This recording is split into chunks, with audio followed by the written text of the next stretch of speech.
Hello, Blogheads viewers. My name is Dr. Rob Farley from the Patterson School of Diplomacy and International Commerce at Kentucky.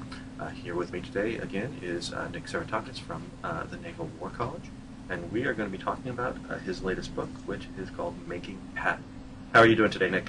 Pretty good. How's things in Kentucky? Things are pretty solid in Kentucky, I guess, would be one way to talk about it. There's some discontent about the quality of the basketball team. As always. But beyond that, it's cold here, but it's sunny, so there's no snow or sort of horrible weather to create problems for people. Yeah. What about what's the state of things in Rhode Island? Very cold. It's the Northeast and it's winter, so we were enjoying some summer or fall-like weather, and I guess the Big East is dying, and a couple, I think Providence is in that conference. They're trying to leave, so that's a big news. So basketball is at the forefront as well, and of course the Patriots are doing well. So we'll see what happens in the playoffs. Right. Kentucky doesn't really have any sort of very settled football loyalties. We probably have a plurality of Bengals fans, followed by Steelers. Almost no Titans fans, which I think is probably because of the long-term rivalry between Kentucky and Tennessee. Yeah. So it's mostly Bengals and Steelers fans. Yeah. Your viewers might not know it, but I did my master's at the University of Kentucky, and I remember I remember it being Bengals country, and unlike Texas, where I grew up, where it was football and spring football, it's basketball and summer basketball, I guess, or the off season. You're waiting for the season to start. Right. And there's sort of well justified indifference towards college football in Lexington right now, given the 1-10 or 2-9 team fielded this year. Yeah. Anyway, we're here to talk about Patton. That's right. So, which is to some extent about Patton man, but is more about what you were interested in, what you wrote about, was the making of the film Patton, starring George C. Scott as our titular character, and wrote a book about this. And so what we're going to talk about today is certainly about the book and certainly about Patton, but then I think we are going to try to then sort of drag forward some lessons from this book or some points of interest from this book and from the making of Patton, and talk about some more contemporary questions of governmental and military interest in filmmaking, and then also sort of very creative ways of approaching storytelling, approaching telling history. But to start off with, tell me about the book and sort of tell me why you were particularly interested in making a book about the movie Patton. Well, this book I kind of stumbled on. I was about 12 years ago. I was doing research for a book that eventually wrote called Allies Against the Rising Sun, and I was at the Virginia Military Institute going through the papers of George C. Marshall. In the book, Allies Against the Rising Sun was about basically coalition warfare. The British were scheduled to contribute military units to the invasion of Japan, both Army, Royal Air Force, and Royal Navy units, and we're going to contribute an entire corps of 3 divisions to the invasion of Japan. And obviously that never happened because the invasion of Japan never happened, but all of the military diplomacy that was required to line up these commitments took place, and George C. Marshall was a big proponent of that. And interestingly enough, the Royal Navy did get into combat, and the last Victoria Cross of World War II was awarded to a British pilot who was killed in action over Japan. So I'm via my doing research on this topic. It was a pretty interesting book, and it actually kind of did well. And I had some time to kill, and I knew that the papers of Frank McCarthy were at VMI. McCarthy was George C. Marshall's basically right-hand man. He was basically chief of staff to Marshall, but since Marshall's title was chief of staff of the Army, he was actually called military secretary to the chief of staff, because it would have seemed a bit odd to have a chief of staff to the chief of staff. But McCarthy was reservist. He eventually made brigadier general after the war. He was a 32, 33-year-old colonel, which is pretty darn good. And his civilian job was basically film producer. And he's the person who made Patton. And I knew his papers were there. And I said, well, why don't I just take a little time off from this, serious academic research and take a look at what I've got in the McCarthy stuff. And they said, sure. And it turns out there are 4 different McCarthy collections. There's his military records, and then basically his records on his film career. Anyway, they brought out the stuff on Patton, and he saved every scrap of paper associated with the making of this film. And it took him about 19 years to get the film made. So when I say every scrap of paper, I mean everything, be it film reviews from the Tulsa World or the Houston Post or the LA Times, drafts of studio memos, treatments or evaluations of various early drafts of the screenplay, letters, all sorts of stuff. And I was thinking, hey, this is really interesting. And I was thumbing through it, and there was stuff about Omar Bradley, the real Omar Bradley's participation in the film. And I was like, this makes for a really interesting article. And, hey, okay, yeah, can I take a look at more stuff? And then you bring it out. And it was like, after what was supposed to be a day trip to VMI, I kind of said, well, there's too much here for me to, get done in a day, so I'll stay for a second day. And then the second day became a third day. And then I said, okay, this is what I thought might be an article, I realized was a book. So it's kind of stumbled onto it. And McCarthy, the collection was amazing. I could go on about what's there, but I'd say about 80% of what's in the book came out of the McCarthy collection. And there are other places that I went, and nickel and dime my way forward. And I was doing other things. I was teaching, and I was writing a couple other articles, and I was writing the book or the manuscript that eventually became Allies Against the Rising Sun. So I nickel and dime my way forward. I decided that I had to have some kind of chapter on all the references or something about references to the film in other films, and how some films mocked it or paid reference or tribute to it. And I slowly, over time, collect DVDs. Or videos. Actually, this started at a time when VHS was still around. So I'd, go to various Blockbusters. There were still Blockbusters at the time, 12 years ago. Then I discovered Netflix. And my children will never understand. My children are 3 years old, and they will never understand the videotape. Right? It's going to be something completely confusing and disorienting. Exactly. So. You mean the red box? Yeah. Yeah. So that's kind of how I stumbled on it, and. I wrote 2 other books during this process, but that's kind of what led to this. And slowly, here and there, I'd go to conferences and make sure I'd stop and relevant archive, and or I'd take a trip for some other research and pop in somewhere else. I did some research once when I was on a job interview, so or not during the job interview, but before the job interview, and. Slowly over the course of 12 years, I collected this stuff and then wrote the book. Now, one of the things, the process of getting the Patton film to the screen was really quite long, right? Because efforts started in the 1950s. Yeah. And it didn't sort of come to fruition until the late 1960s, and you go through all the different rewrites and all the different scripts, many of which appear to have been quite bad. Sort of even the Coppola script that formed the core, which sort of wasn't necessarily agreed upon as the central script. One of the things I found fascinating about this about reading through that, was how much change in perception of military force and perception and evaluation of the Army the United States went through between when McCarthy started trying to make this movie and when it was finally made. And you certainly, you talk about how the film was evaluated in 1970 and how it was kind of curious, right, that it was more popular with women than it was with men, despite the fact there were no female characters and so forth. To what extent, was there anybody who ever said, this is just simply not a movie in this climate that this studio should be making, or that any studio should be making, with this relationship to, or with concerns about the political climate and attitudes towards the military in the United States?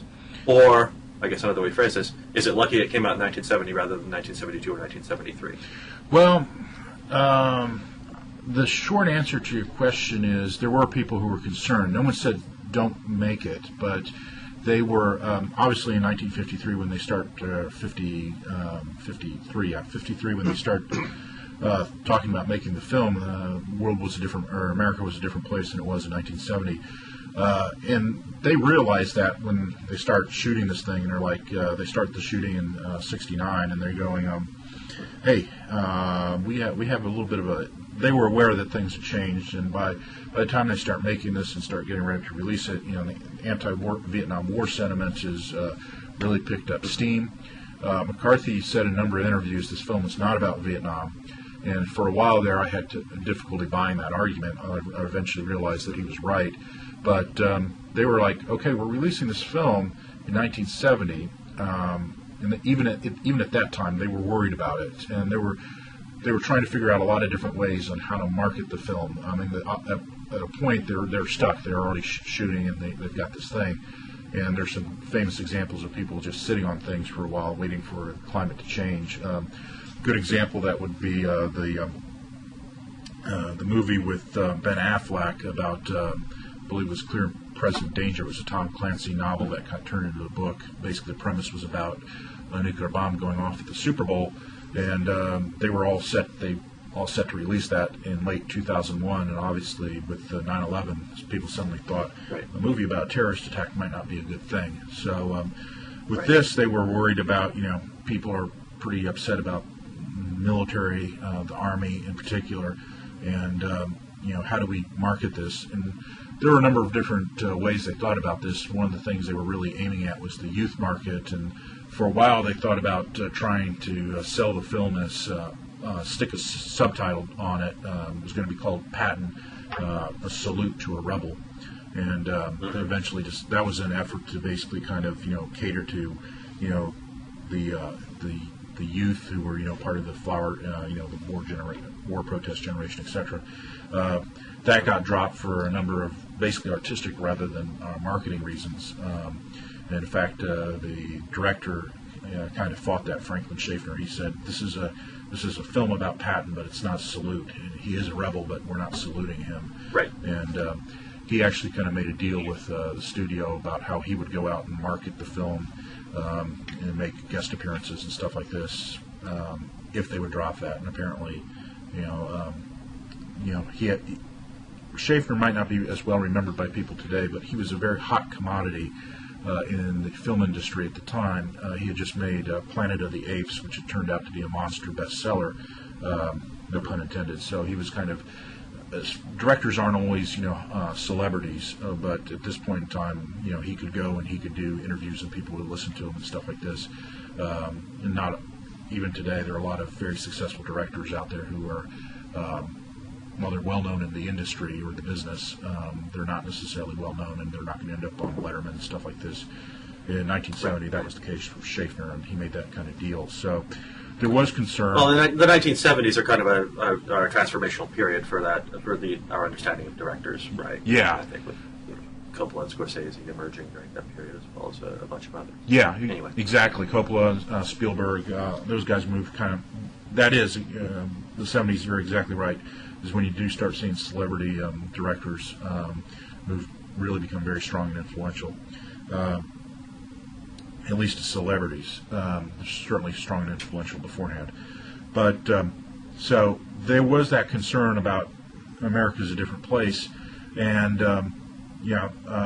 they made efforts to obviously sell it to the youth, but they also made very strong efforts to sell it to, for lack of a better way of putting it, the World War II generation, the greatest generation.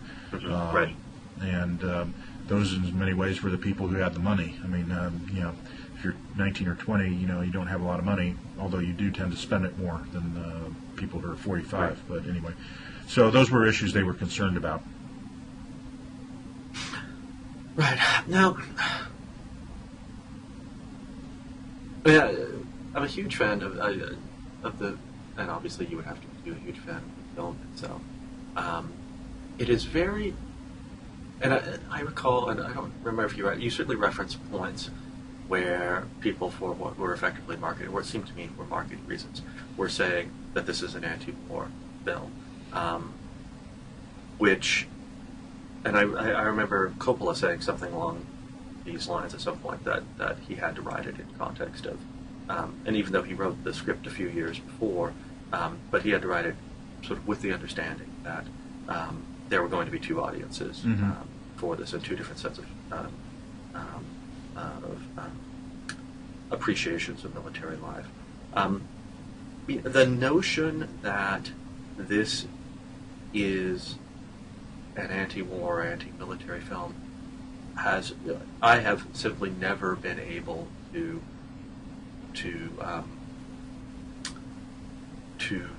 understand how someone could do that, right? I mean, certainly it's a character, and repeatedly in marketing people are thinking about this. This is a character study, even if it's not a salute to a rebel. Yeah. It's about Patton rather than being about war, and it's a very interesting character study.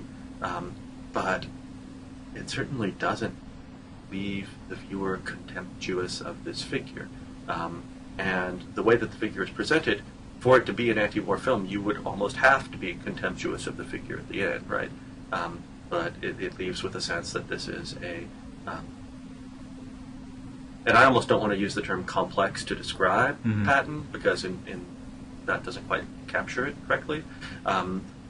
But he's certainly an appealing figure in many ways, and so how you could I guess if we are to sort of leap ahead and think about, and I know that people, and I think very wrongly, thought about, say, The Hurt Locker, and called this an anti-war film, and I watched it. I mean, The Hurt Locker is not an anti-war movie. It's a movie about futility in some sense, right?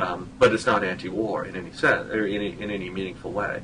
And I can't understand why people would have thought that Patton was an anti-war movie in anything other than a marketing sense of the term. Yeah.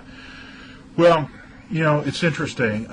There are, McCarthy is a brigadier general, serves 30 years in the U.S. Army, either in active duty or reserves, and there's an oral history. It wasn't really, I'm calling it an oral history. We can talk about that, but there's an oral history in his papers, and he basically says, listen, I spent all this time in my adult life in the U.S. Army. I'm not going to make something that knocks the U.S. Army. At the same time, there's interviews from Schaffner, who basically says this is an anti-war film, and the other writer, Edmund North, who basically kind of pared down Coppola's screenplays. Coppola has this really great screenplay, and most of the stuff that people like about the film he wrote, but originally he turned in what would have amounted to about an 8-hour film. So he wrote a TV miniseries instead of a theatrical release, and then they kind of pared it down over time. But North basically said, well, it's an anti-war film. And North did admit that he saw how other people could see what it was. And there were some lines there where, he says, God, forgive me, God, I do love it so, or something like that. And, there are a couple of scenes where, particularly when he's basically being told by the Omar Bradley character that he's going to be a decoy for D-Day, and then he'll eventually get a command on the continent. That's basically, I think, in a former house of prostitution. And there's a scene where, the camera pans up, and basically Patton is looking at himself in mirrors on the ceiling, which actually really did happen. But that kind of is referring to the craziness and futility of taking this very talented guy and basically sidelining him for, basically smacking around one individual. So I think there is some of that there. And the thing of it is, though, is that very important people involved in the production of this film, McCarthy on one hand, Schaffner on the other hand, came to very different conclusions about it, or were making very different arguments. And some of that, I think, is a little bit of after-the-fact rationalization, particularly on the anti-war thing. But, it's almost not a war film itself. I mean, the scenes of combat are only, I think, less than 2 minutes. Well, no, you have the battles. So you have about... You have about 8 minutes of combat in a 3-hour film. So this is more a character study, but it's a character study about a guy who's a general. And I mean, that opening scene is very, that's about inspiration. That's about a guy at the zenith of his career, but he's talking about killing people and greasing the treads of their tanks with that stuff like that. It's hard to see that as anything. Right. I don't see how you can call it. I agree with you. I don't see how you can call that anti-war. And the other thing to realize about this is you do have very important people in the film coming at very different things, and ultimately either it's neither, and it's something else, which is kind of what I argue in the book, or two, film is such a collaborative medium that a lot of people can kind of tack on things to it that they want. And you do at times see the film make very different arguments about some different things about the influence of one individual in history. For example, it tends to stress, the film tends to stress the importance of the one individual, but at the same time, it's showing Patton having this real impact, particularly in the Battle of the Bulge scenes, where he's able to basically take this military expertise, and he really was a very talented individual when it came to the military arts and sciences, and transfer that to an entire command and do some stuff that was just, basically pivot a unit and basically go and relieve the guys at the Battle of Bulge 101st. And that's... If I can pause you here for a second. I mean, I'm having two thoughts in my head that are directions that are interesting to right now. One is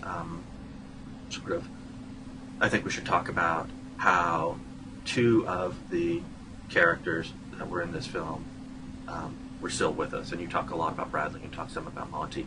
And I think that they were still with us at the time, and Bradley was at the Oscars, right? Yeah. Or at the Academy Awards, right? And so I want to talk about that. But when we're talking about this, and we're talking about the character of Patton, and this just sort of occurred to me, what if you had tried to make a movie and had called it LeMay instead of Patton, right? And had it been about LeMay, right? I mean, one reason that Patton can't be an anti-war movie is because you can't hate him, right? I mean, you can't come out of this movie, even out of that front scene, and find him anything but appealing, right? Appalling but appealing. Yeah.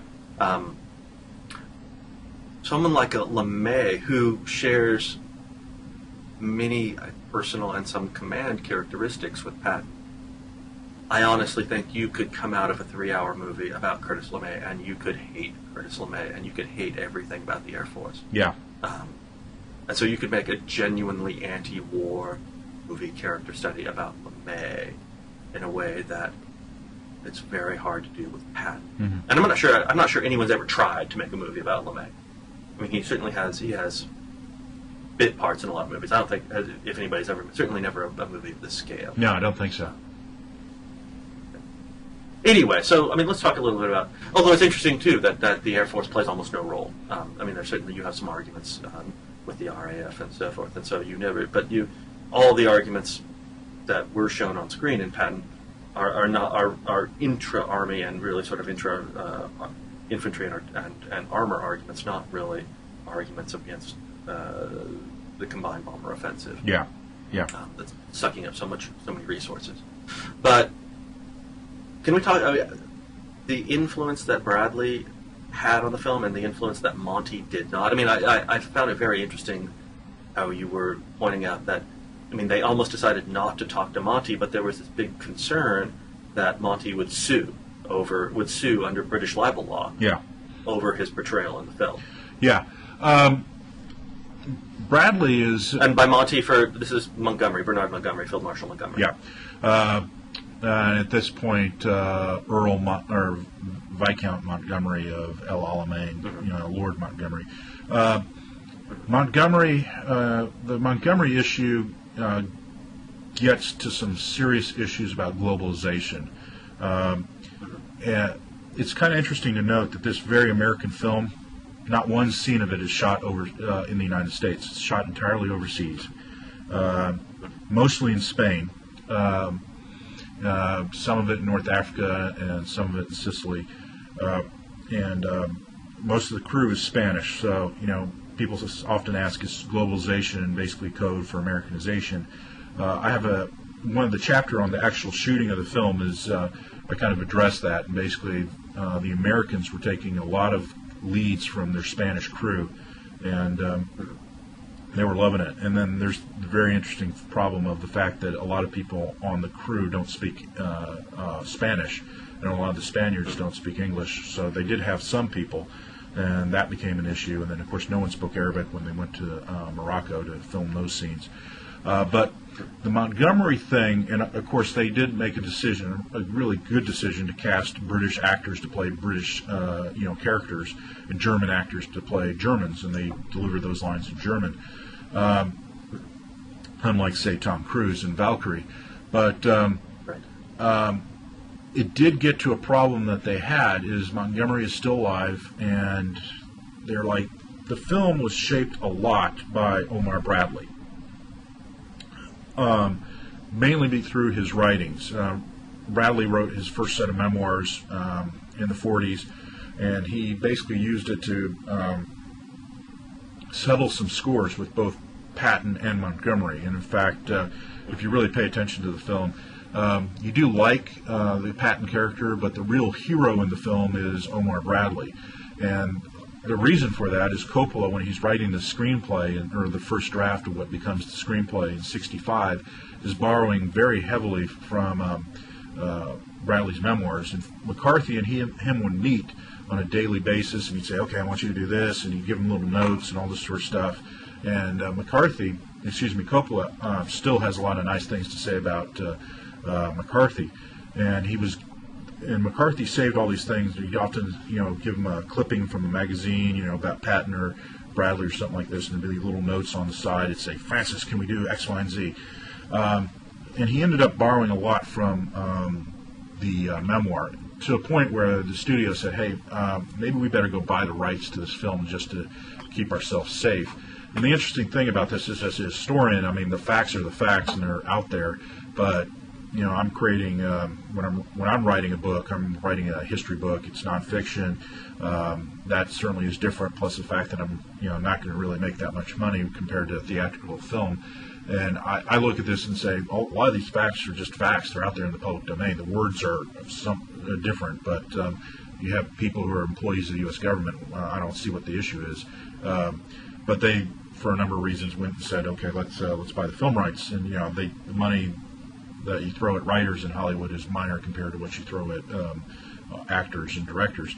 But Bradley basically sold the film rights, but he also had basically veto authority over the script, and turned out he didn't really want to rewrite it. So much of the stuff was kind of based on his ideas. He just raised a little issue about certain things. He said he never referred to Patton as Georgie, so those lines were delivered to someone else, and this is the way I traveled, etc.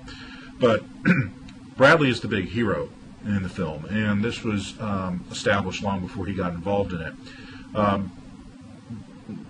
The big villain in the film probably is not Rommel, it's Montgomery, and that's because Bradley did not like Montgomery. Patton didn't like Montgomery, but not near as bad, and in fact, the rivalry that these two Americans felt for Montgomery really didn't share.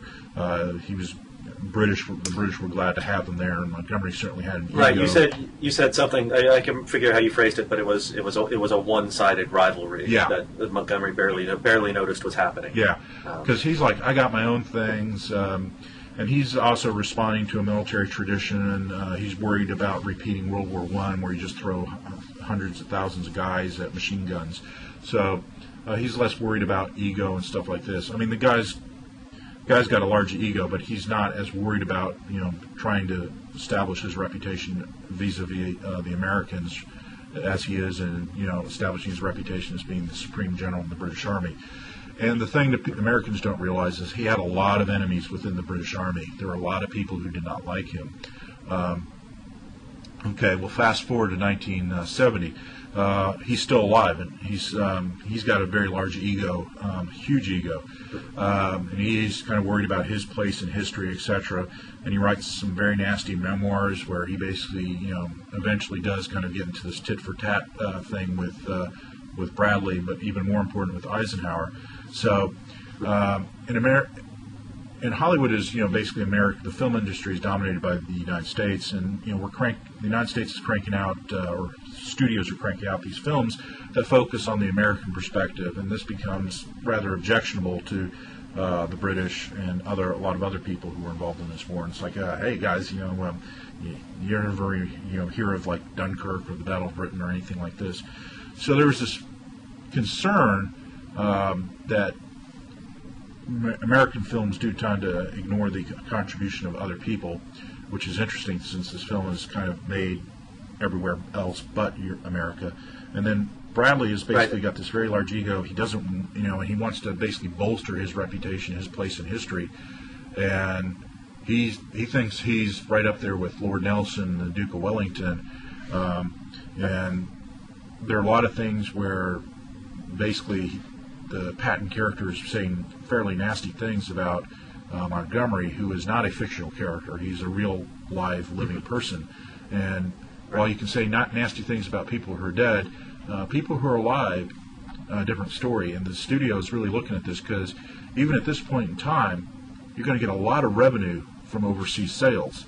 And basically, make a long story short, the libel laws of England apply, or Britain apply in Canada and Australia and New Zealand, the entire Commonwealth, India, South Africa, etc.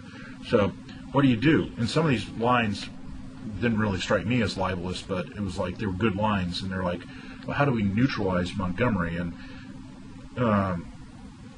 Richard Zanuck, the head of the studio, or basically the guy who was running the studio, his father was actually the head of it, but Richard Zanuck is running it on a day-to-day basis, and he basically says, there are ideas of, let's let him vet the script or let him see an early draft of the screenplay, the film, and Zanuck basically eventually says, no, let's just make the film. It's not. There were talks about trying to make one cut for the United States and another cut for the UK, and he just said, no, we're going to it's too dangerous to try and guess and second guess, and let's just make the film. Let's make a good film.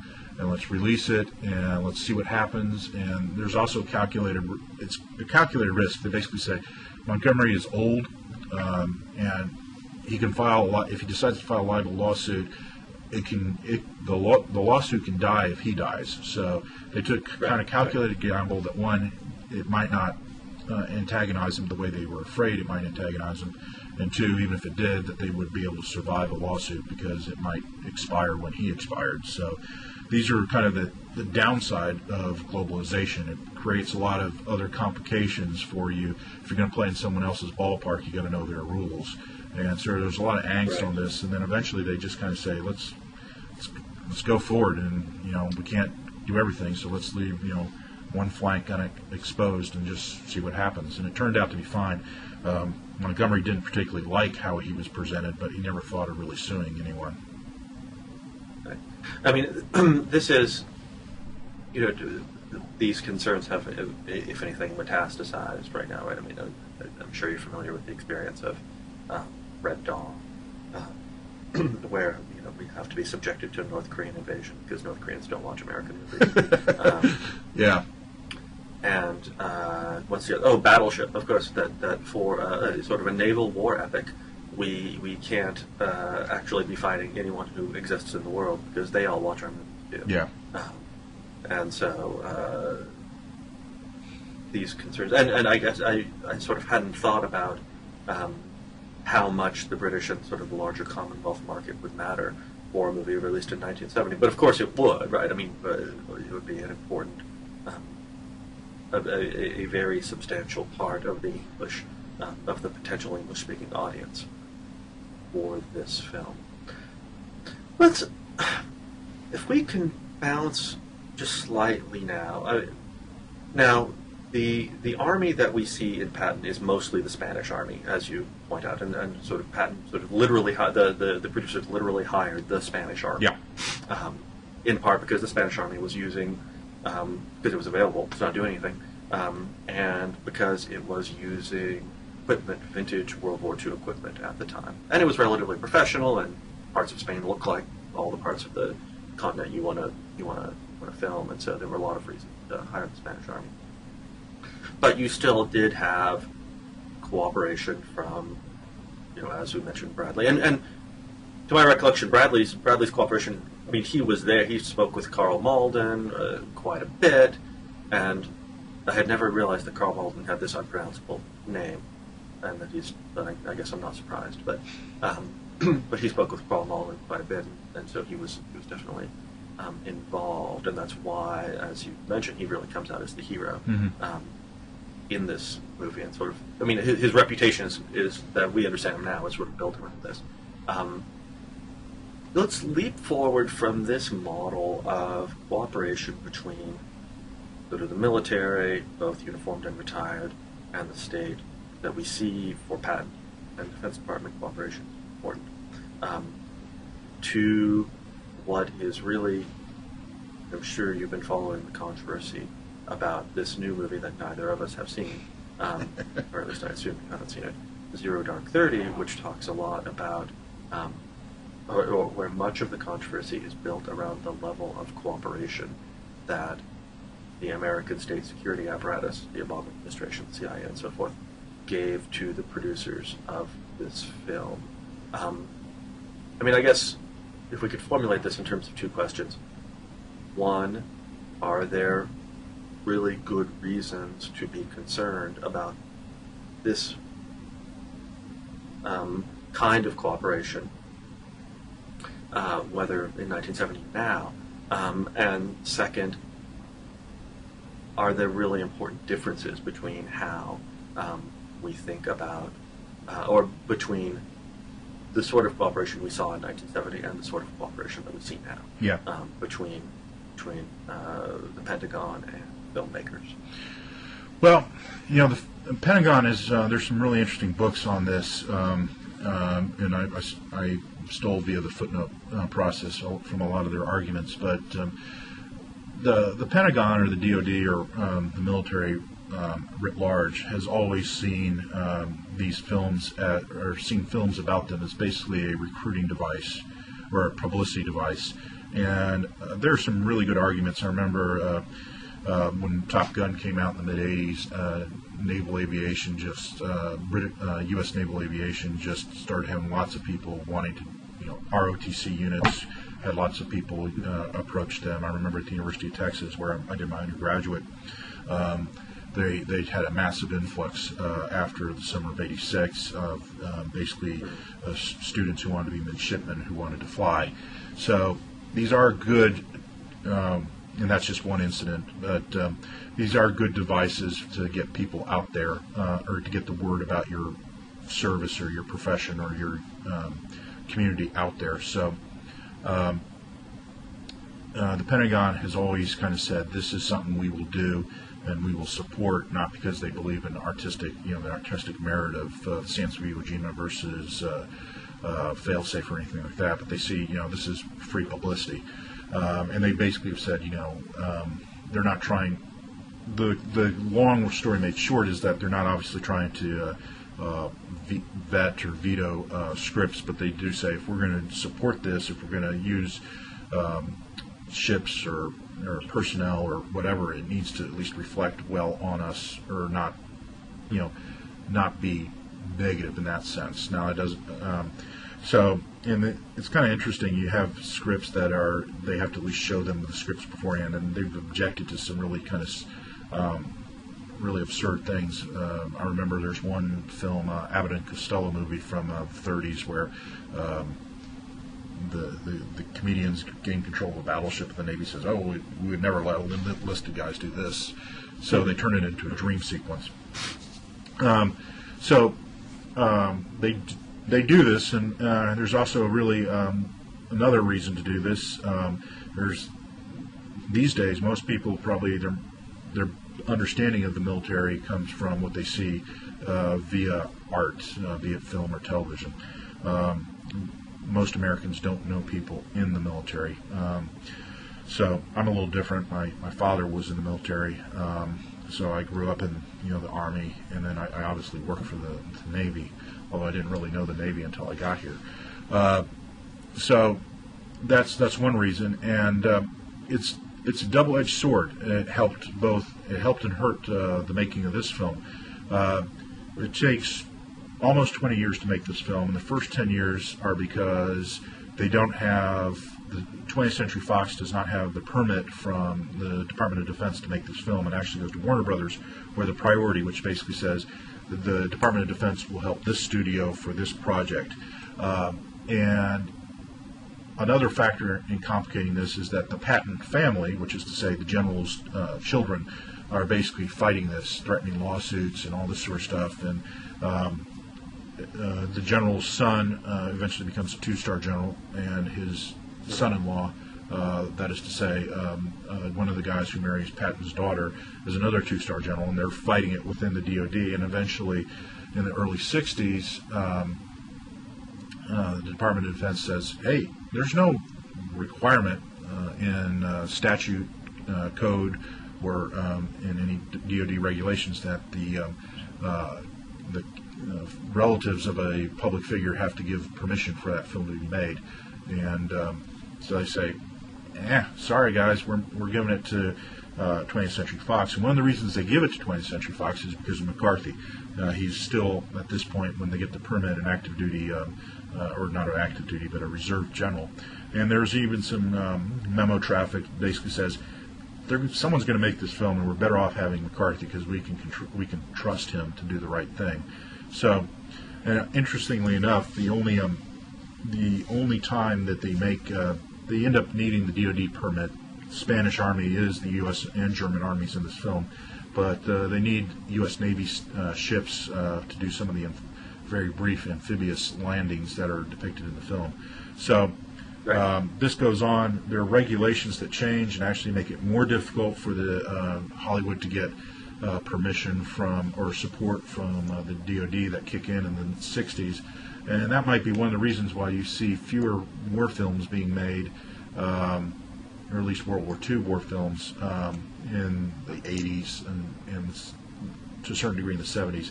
World War II films really become popular in the war film as a genre. It never goes away, but it really picks up steam in the late 90s with the release of Saving Private Ryan and Pearl Harbor and all that. Of course, now with media technologies, you can create a lot of computer-generated images that take the place of having to rent battleships and submarines. And if you don't have tanks, now you can just create them in someone's laptop in El Segundo, California.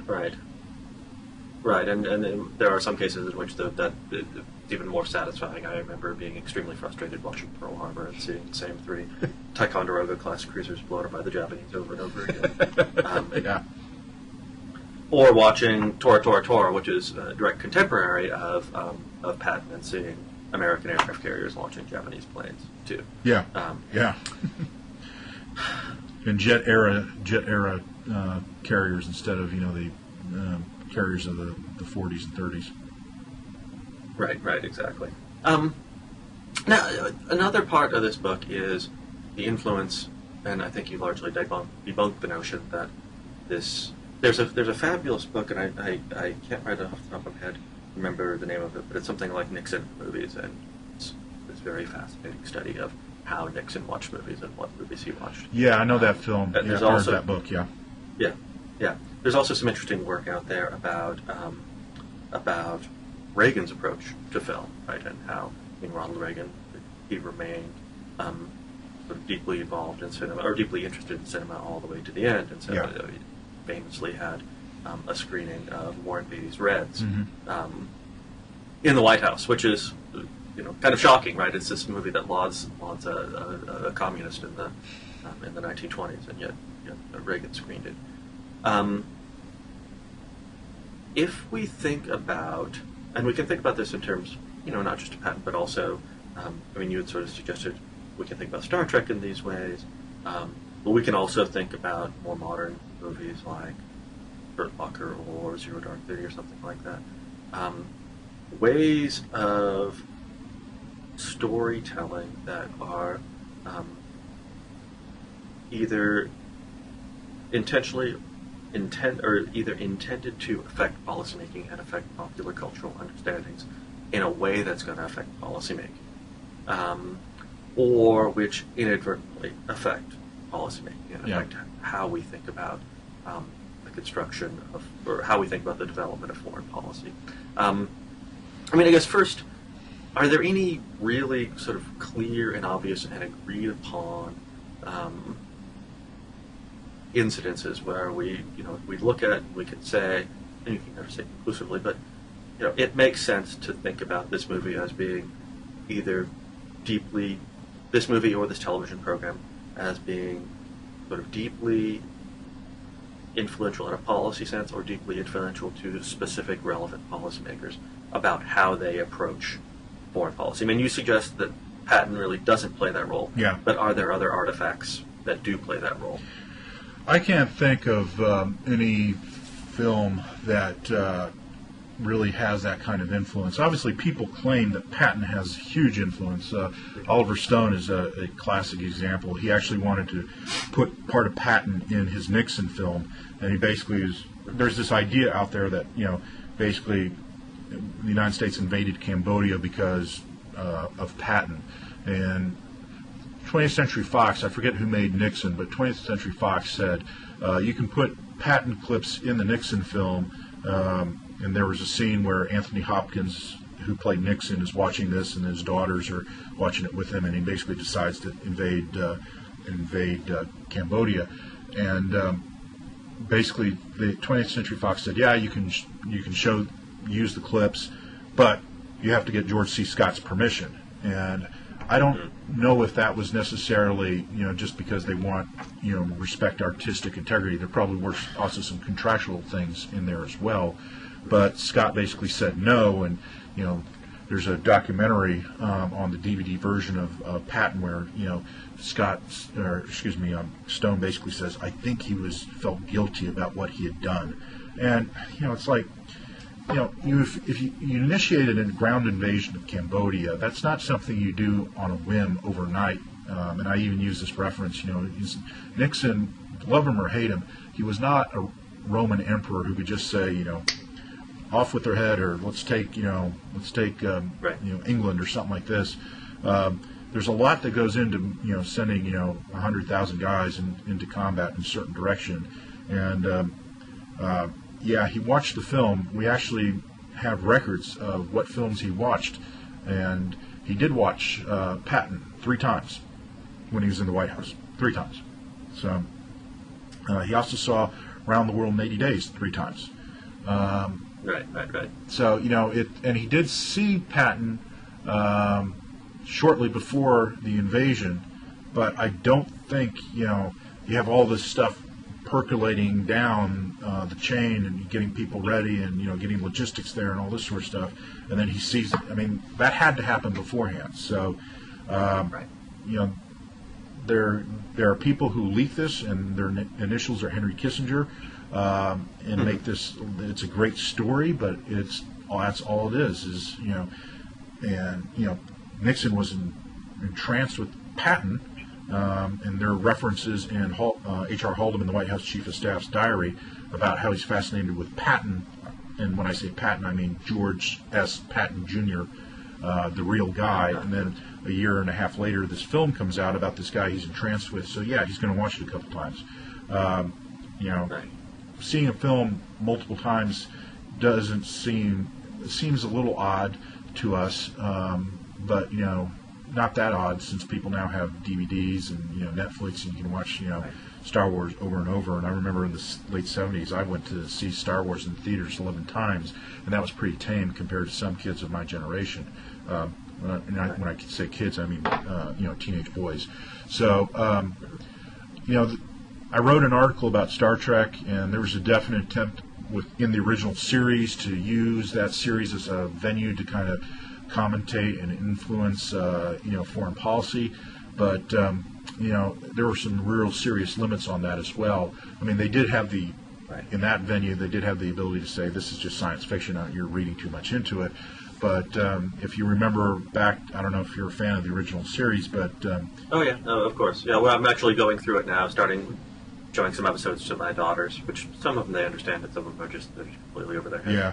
They really like the one with the Doomsday Machine. Yeah, and that makes sense to them, right? This giant space log is trying to eat the Enterprise, and that's that's fine. That's completely understandable. Yeah, and I saw that it's kind of funny, I saw that last night, and I saw the remastered where they put in the new special effects, which actually make a very good film, or a very good episode even better. But, Yeah, no, I agree. No, it really is quite good, the remaster. Yeah, and but that was all about, I mean, that was nuclear disarmament, before nuclear disarmament was cool. And that was in the second season. They had another episode in that season where it was supposed to be a spin-off. They actually go back in time and they meet Terry Garr and Mr. Seven, I forget, Gary Seven, and they end up detonating a nuclear device just above the atmosphere. So they were pushing some foreign policy themes, in this. And then, of course, in the third season, they have that episode called The Enterprise Incident, and where the Enterprise goes into Romulan space and eventually steals a cloaking device. Well, I've actually been in the archives that are at UCLA and looked at this stuff, and that episode was actually all about the Pueblo, the USS Pueblo, which was seized by North Koreans. Mm-hmm. And actually, when that film was made, or that episode is made, the crew of the Pueblo is still being held captive by the North Koreans. So it ends up actually becoming, Americans are cool. And we're doing the right things and all this sort of stuff, and spying is acceptable.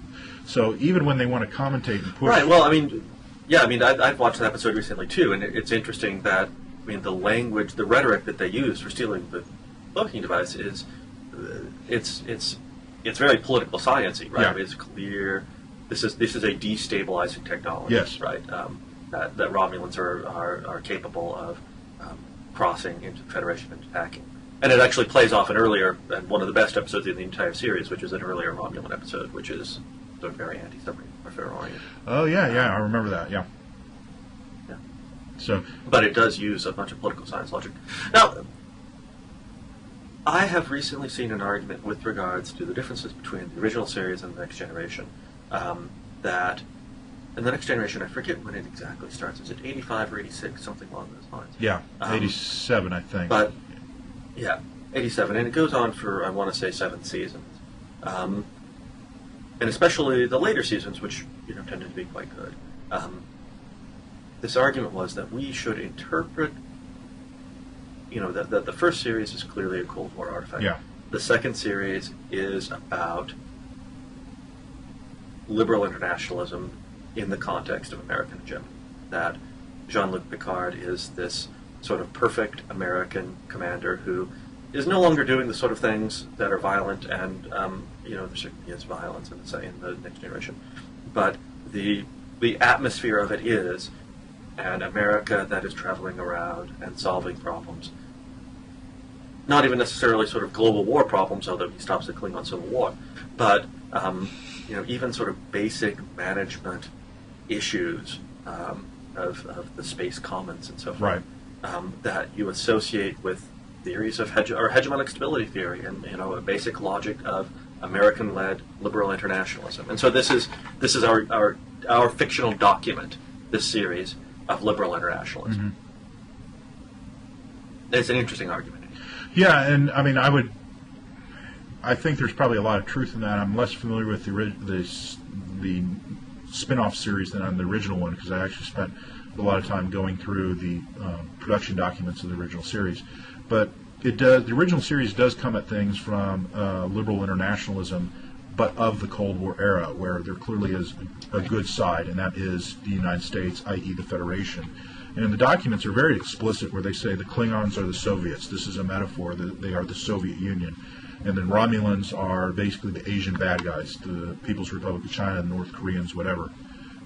So they are doing that. And that changes quite a bit. But in the later work, the Klingons are distinctly non-Soviet. They almost sort of move in what we would maybe phrase an Orientalist direction, whereas the Romulans, I think, kind of move in a more Soviet Union, Nazi Germany direction. Yeah. In the later mythology of Star Wars or Star Trek. Yeah, certainly in the series. In the films, they are still the Soviet Union. The films starring the cast of the original series, they still are the Soviet Union, particularly with the Star Trek V, which is all about basically the end of the Cold War. Star Trek 6. 6, okay. Yeah. Yeah, okay. Yeah, 6. 5 was kind of bad, if memory serves me. So Yeah. that was the one where they go looking for God. So Yeah. That one sucked. so, which is an important task or important issue in human society, but not appropriate for the Star Trek genre. But yeah, anyway. Yeah, I mean, so there is that kind of change. So it gets back to the original issue. Are there films? Yeah, and in fact, okay, it took me a second to think about this, but Dr. Strangelove is a very concerted effort to basically attack nuclear doctrine of the U.S. Air Force. And Right. it gets to the danger in all this is that you can see what you want to see. And it goes back to what Coppola said. He kind of I think some of this was kind of after the fact rationalization. He said I couldn't write a right wing or left wing thing. I had to kind of come up and down the middle. But Dr. Strangelove, which also starred George C. Scott, probably his second best. As a LeMay-esque figure. I mean, he didn't quite play LeMay, but he certainly played a LeMay-esque figure in that film. Yeah. He kind of took that character from a friend of his father's, but it clearly was based in part on LeMay and one of the LeMay's subordinates. But that was another effort to basically influence what was going on. So there are people who have used their art to address serious, substantial issues. But here's the thing: is you can see how this is comedic. And what's really great about this is Kubrick basically doesn't make anything up. They are talking real nuclear deterrence and counter-deterrence and all that sort of stuff that was really popular in political science in the 50s and 60s. They're not making it up. They're giving it straight, but they're presenting it as, the way they're presenting it, you kind of, what Kubrick was probably hoping was people going, what, are we really serious? Are we really doing this? But people see what they want to see.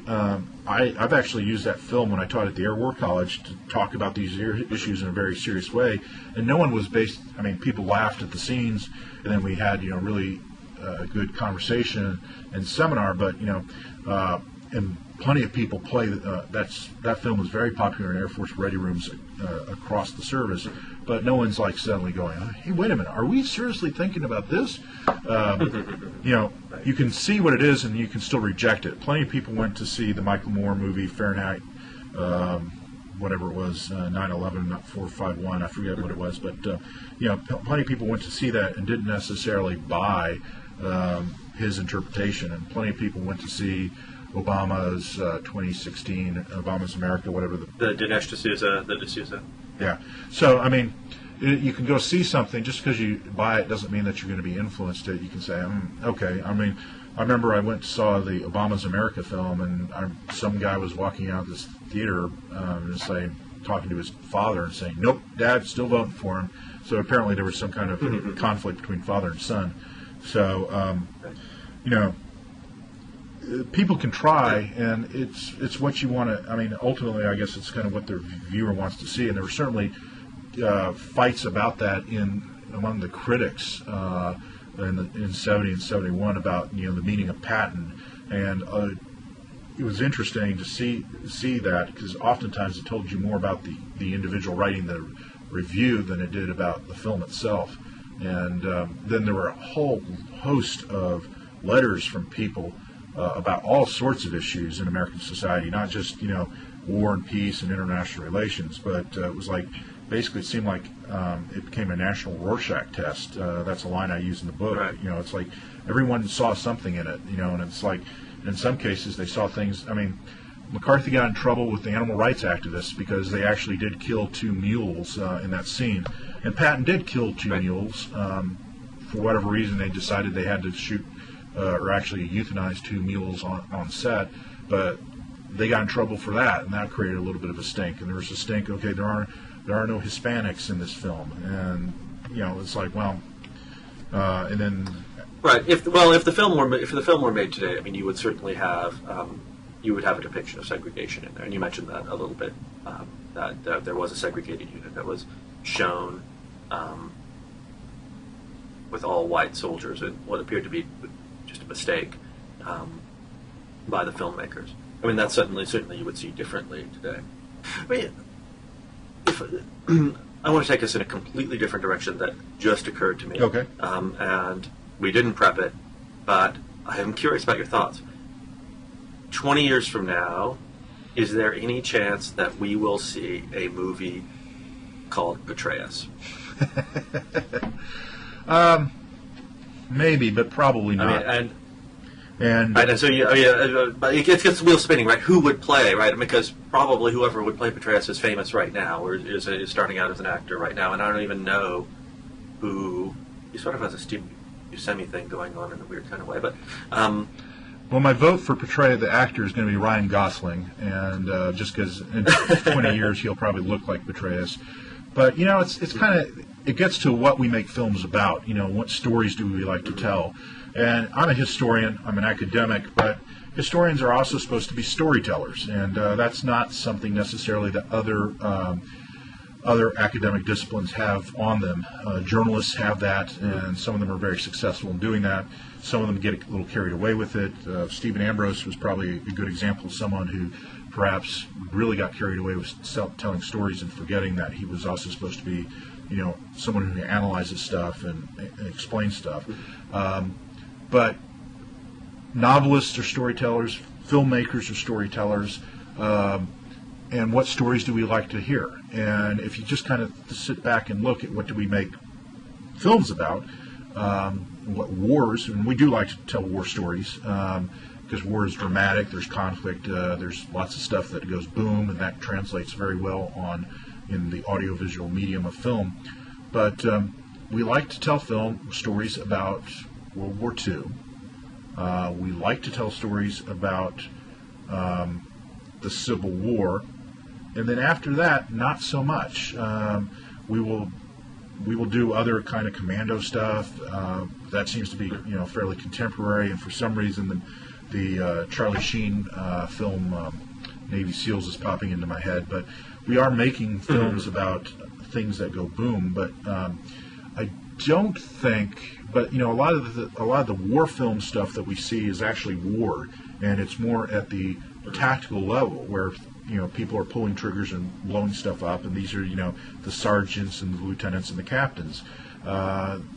Movies about generals, for whatever we love to lionize them, and we like a lot of them to be president, but we don't necessarily like to make films about them.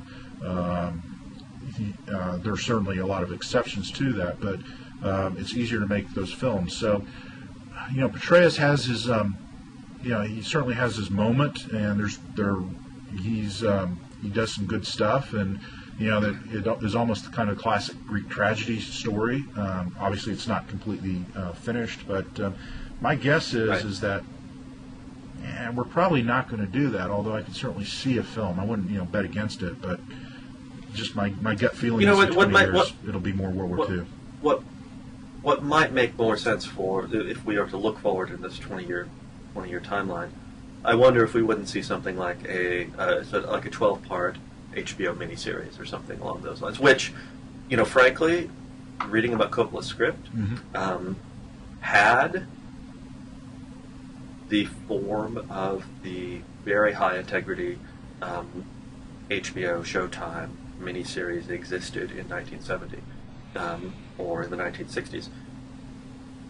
It's not entirely impossible that you would have seen something closer to this 8-hour Coppola script coming out. Yeah, on Patton, right, rather than the 3-hour theatrical production. Yeah, and it would have been probably even more of it would have been. I mean, Coppola had some weird. He had some storylines that didn't necessarily add to the documentary or the character study. I mean.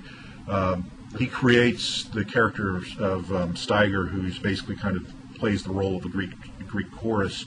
He's he's the commentator on Patton's character and stuff like this. But Edmund North reduced that role, that character, significantly because eventually he was going to be involved in the July 20 plot against Hitler and all this sort of stuff. And there was, he eventually has to go get himself killed in combat and all this sort of stuff. But yeah, a 10-part series in HBO would have actually been very interesting, and there's still a lot that could be done, where really historians are just only in the last few years have we really studied the conflict between the generals. I mean, Bradley didn't like Patton. He didn't like Eisenhower. Patton and Eisenhower really were legitimately close friends, and that friendship eventually falls apart, actually after the war. But this isn't just kind of friends. I mean, this is these guys were close buddies for 25 years, and they were helping each other, and they were reformers who were pushing armor for at least a while, and both eventually realized that that's not something that was good for career advancement. But the HBO series Band of Brothers, I think, is actually better than the book that Stephen Ambrose wrote, and extremely high production, excellent acting, right?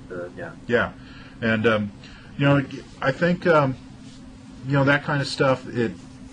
War films also sell well internationally. Even if it is an American, it still sells well because it's English is spoken in a lot of places, and more than just Australia, New Zealand. It's spoken in India, and it is, for a lot of people, their second language. But even if you don't have English, or if you have English poorly or not so well, if it's a war film, there's a lot of stuff that just goes boom, and that translates very well across cultural and linguistic divides. So I think a documentary or a series like that would actually, or a 10-part Patton thing, or the Generals' War, Bradley versus Patton versus Montgomery versus Eisenhower, would be really interesting. All right. Well, I think that's what we're over an hour now. So, but this has been a fantastic conversation, and maybe in the future we can talk about the possibility if anybody ever decides to start floating this idea of a Petraeus movie, which would be almost incomprehensibly complicated to put together. But anyway, Nick, thanks for coming up. Well, thank you for having me. All righty, and we will talk soon. Okay. And Blogging Heads viewers, thank you. Thank you.